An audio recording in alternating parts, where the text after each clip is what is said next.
Citizen welfare, public welfare, बाकी सारी चीज़ें तो हैं ही, पर ये सारी चीज़ें जो है वो केंद्र बिंदु में हैं। और एक मुद्दा जो अभी तक यहाँ पे उस तरीके से नहीं आ पाया जिस तरीके से आना चाहिए, वो है मुद्दा खाद्य सुरक्षा का, फूड सिक्योरिटी का। झारखंड में बातचीत हुई, झारखंड के गरीबी की बातचीत हुई, झारखंड की अर्थव्यवस्था में भी बातचीत हुई, पर झारखंड में जो खाद्य सुरक्षा की स्थिति है, जो फूड सिक्योरिटी की स्थिति है, जो पोषण की स्थिति है, इसके बारे में थोड़ी बहुत बातचीत हुई।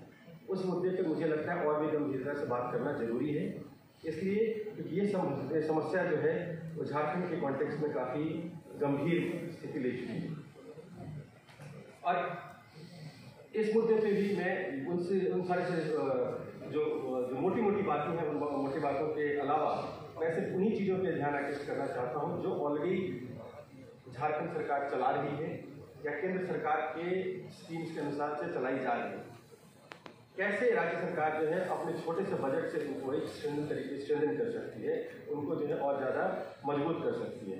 सबसे पहला जो चीज़ मैं इस पर ध्यान आकर्षित करना चाहूँगा वो है एग्रीकल्चर और न्यूट्रिशन का लिंकेजेस, एग्रीकल्चर और फूड सिक्योरिटी का लिंकेजेस जो बाकी सारे स्टेट्स में भी हो रहा है।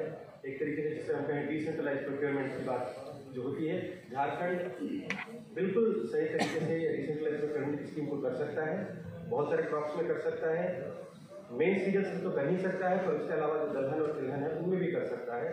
और अगर वो उनको लिंक करे फूड सिक्योरिटी अपरेटिस से, तो ना सिर्फ एग्रीकल्चर में एक तरीके का प्राइस सपोर्ट मिलेगा, बल्कि वो न्यूट्रिशन को भी हेल्प करने में काफ़ी मदद करेगा। मुझे लगता है कि उस चीज़ को किया जाना चाहिए। छत्तीसगढ़ का जो एग्जाम्पल है वो बिल्कुल बगल में है, वो काफ़ी नज़दीक का एग्जाम्पल है आपके पास, उस मॉडल को भी फॉलो किया जा सकता है और उसको स्ट्रेंथन भी किया जा सकता है। दूसरा जो इससे एग्रीकल्चर से लिंकेजेस की बात आती है, और जहाँ पे डीसीपी प्रोक्योरमेंट के अलावा जो बात आती है वो बात आती है कि अगेन पब्लिक डिस्ट्रीब्यूशन सिस्टम में जो नेशनल फूड सिक्योरिटी एक्ट हमारे यहाँ जो पास है उसमें ये निर्देश दिया हुआ है कि राज्य सरकारें और केंद्र सरकार कोशिश करेगी कि उसमें पल्सेस, एडिबल ऑयल, बाकी सारी चीज़ें भी दी जाए। ये चीज़ें कम से कम अभी आज के समय कोविड के समय में केंद्र सरकार भी दे रही है, कम से कम पल्सेस दे रही है और एडिशनल सीजन्स दे रही है। मुझे लगता है झारखंड सरकार एक मॉडल पेश कर सकती है जिसमें कि वो पल्सेस और एडिबल ऑयल को भी अपने पब्लिक डिस्ट्रीब्यूशन सिस्टम में इंट्रोड्यूस कर सकती है।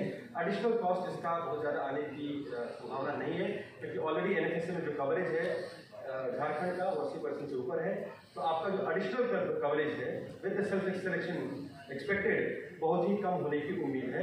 मुझे लगता है ये चीज़ें की जा सकती हैं। ये सब चीज़ें ऐसी हैं जिनके लिए कोई अलग से व्यवस्था करने की जरूरत नहीं है। जो तीसरी चीज़ जो फूड सिक्योरिटी से रिलेटेड है, जिसको मैं चाहूँगा कि अगेन झारखंड राज्य सरकार ध्यान दे, वो है मदर एंड चिल्ड्रन से रिलेटेड स्कीम्स जो कि एनएफएस राष्ट्रीय खाद्य सुरक्षा कानून की पार्ट, वो ऑलरेडी उसमें निर्धारित है। जो मैटरनिटी इंटाइटलमेंट की स्कीम है वो भी पार्ट है, उसको स्टैंडर्ड करने की जरूरत है, उसको इम्प्लीमेंट करने की जरूरत है। ये चीज़ें ऑलरेडी बनी बनाई हैं, नया कुछ करने की जरूरत नहीं है। What is required is basically an additional allocation, एक एडिशनल एलोकेशन की जरूरत होगी, जो मुझे लगता है कि राज्य सरकार पूरी तरीके से सक्षम है उसको करने में। अगर वो ऐसा करे तो मुझे लगता है कि इसका जो एक कवरेज होगा वो बढ़ाया जा सकता है और इस मुद्दे पे झारखंड एक रोल मॉडल के रूप में उभर सकता है। एक बात और मैं इस मुद्दे से रिलेटेड कहना चाहता हूँ, और वो है कि अब समय आ गया है, और ये चीज़ें हम पढ़ते हैं, दिल्ली में पढ़ते हैं, हम बाकी जगह भी देखते हैं कि झारखंड अब इस पूरे खाद्य सुरक्षा के मुद्दे को यूनिवर्सल की तरफ आगे ले जाए। आपका कवरेज ऑलरेडी बहुत ज़्यादा है, 80% के करीब आपका कवरेज है, बाकी जो कवरेज बचा हुआ है 20%, अगर आप उसमें भी कवरेज थोड़ा और बढ़ा सकते हैं जो आपको कॉस्ट लगेगा। लेकिन जो बार बार सुनने में आता है कि कोई एक्सक्लूड हो गया, किसी को नहीं मिला, उसके चलते स्टार्वेशन डेथ हो गया या ये हो गया, कम से कम बहुत सारी समस्याएं जो है हमारी जो है, मुझे लगता है झारखंड सक्षम है करने में। झारखंड अगर उसको चाहे तो कर सकता है, और ये एक बेसिक प्रिंसिपल का सवाल है, और वो बेसिक प्रिंसिपल ये है कि यदि गरीब से गरीब आदमी है तो उसकी एलिजिबिलिटी डिफाइन करने की रिस्पॉन्सिबिलिटी वो उस गरीब आदमी की नहीं, सरकार की होनी चाहिए। उसको किसी भी तरीके से एक्सक्लूड करने का एक्सक्लूड नहीं किया जा सकता है गवर्नमेंट की किसी भी स्कीम से। दैट पर्सन, जो भी आदमी है, पुरुष हो या स्त्री हो या परिवार में बच्चा हो, उसका एक अधिकार होना चाहिए कि अगर उसके पास कुछ भी डॉक्यूमेंट्स भी नहीं है, कुछ भी उसके पास दस्तावेज नहीं है, फिर भी उसको खाद्य सुरक्षा का जो बेसिक चीज़ है वो मिलना चाहिए।